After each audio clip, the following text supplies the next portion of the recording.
the unfair game of narcissistic abuse. We are never let in on what this game is that we're playing. The narcissist or the toxic person is holding the rule book. They're deciding how it's being played and what the intention is behind all the actions that come about. So if we have done something that has upset them, and it doesn't have to be something that was intentionally trying to hurt them, it's just their perception that we were trying to hurt them, they will get back at us and do something quite cruel and pretend that they didn't know, or be cruel to us in other ways with embarrassment, silent treatment, gaslighting, whatever it might be that they choose to use against us. But we have no basis of understanding what we're involved in. So how could we have possibly been successful at this game that we didn't even know we were playing? A game that we didn't even want to play. Our intention was to have love, compassion, connection, have a happy, joyous, peaceful life. That's not what they're looking for. So the fact that we think that we could succeed in this relationship, that we could have success and we could win at having the goal that we're setting forth, would never happen. Because their agenda and their goal and their needs at winning is not about us being happy, about us being successful, about us together having a partnership and a give and take. That's not their goal. That's not what the game is. This game is about power, control, manipulation to get their needs met. They're not going to come out and demand it in the way that we would have run if we had someone make those demands. The demands are very subtle. The demands are suggestive, so that we think that it was our idea and not theirs. They don't know how to ask for their needs to be met directly. Everything they do is indirectly. Everything that they do is based on trickery, illusion.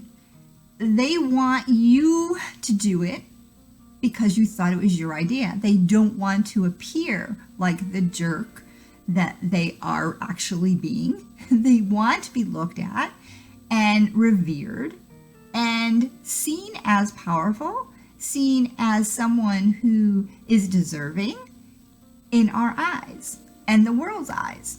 And so for them, they will never let us in on the information, because if we knew what we know now, we would be contemplating leaving, we'd be in the process of leaving, or we would have left by now.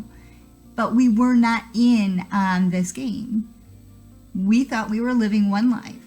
And when we awaken with this new awareness, we realize that we need to become more assertive. We need to understand ourselves better. We need to overcome what we didn't realize before.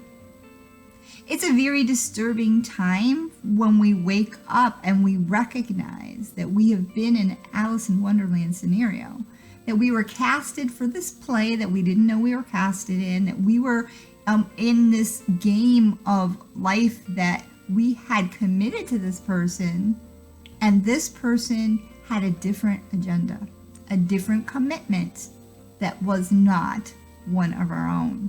It's not something that we learn about. It's not written in fairy tales. It's not something that we are having any inkling other than it didn't feel right. And so being able to strengthen that part of ourselves that knew subliminally, intuitively, in our gut, something was off, and we doubted ourselves. But we were wiser than we realized, because the average person that is around them will probably never figure it out. They will believe the facade, and that's why when we go to leave, there is the circle of people that still buy into the lie, even though we saw behind the curtain. We were so close to the game that we saw it, firsthand. We understood what was going on, where other people were further away from the home. They were not around the evidence to be able to see it. And that's why the person that is their long-term supply needs to be under more control, because you have the information that they feel would destroy them if the information was out. Let's face it. Once we understand the manipulation tools, they can't work. It's like a magician who you now know how the magic act works. All of a sudden, now you see it. You don't see just that particular thing that they lied about. You see a pattern, because they definitely have a pattern of repeating the same type of verbiage, the same type of behaviors, the same expressions in their face when they do certain things, to let you in on the clues of what they're about, what they're thinking, what they're feeling, what the intention was. It starts to unravel. And that is the last thing that they wanted. And so recognizing in the end that our mistake was that we did not recognize or have the awareness that this was much more complicated than it was appearing to be.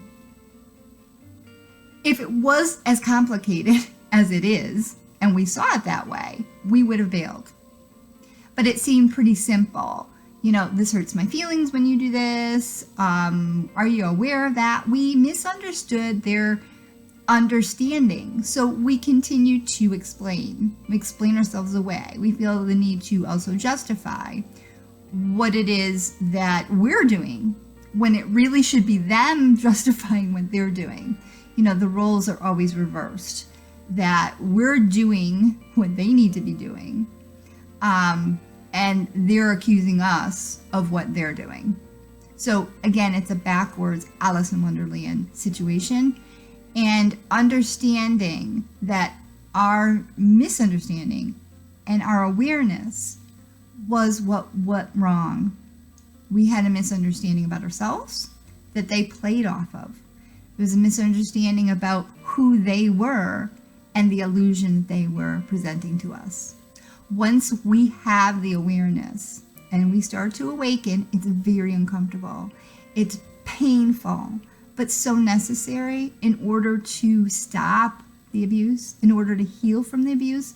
It's all part of the process.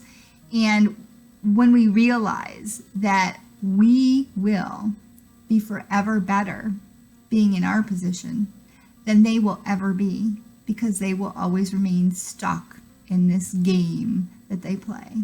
They can't ever be true. They can't be authentic. They can't have real connections. They will never have what we have the capability of having in other relationships. We are the ones that are blessed. We are the ones that will overcome. We are the ones who will find our way out of the pain. Every day, somebody is getting closer and closer to being themselves again, 100%. So believe in yourself. That is the biggest lie we were taught, is that we couldn't believe in ourselves. We couldn't trust in ourselves. And we begin to doubt ourselves when we've been through this abuse cycle.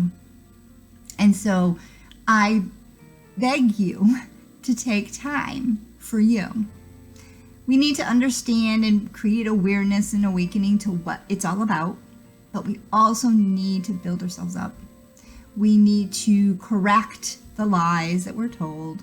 We need to rethink and become who we are comfortably again, because they leave us very broken, very uncomfortable, and very susceptible to other abuse. If we are not taking care of ourselves, putting ourselves first, and making ourselves the priority that we didn't do, that is not being selfish. Our intent is not to be better than someone else. Our intent is not to destroy someone else. That is being selfish. This is not selfish. And there's a myth out there that if you take care of yourself and you think of yourself like that, you are the selfish one. You're the narcissist one. Well, that a narcissist will think that. They'll tell you that. They want you to believe that. Deflection of what they are.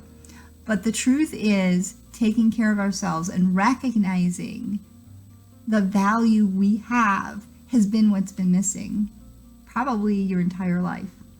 And so paying attention to that, letting that build and grow with love and compassion and empathy that you deserve that you didn't get from your abusers. For more information and more support, see the links below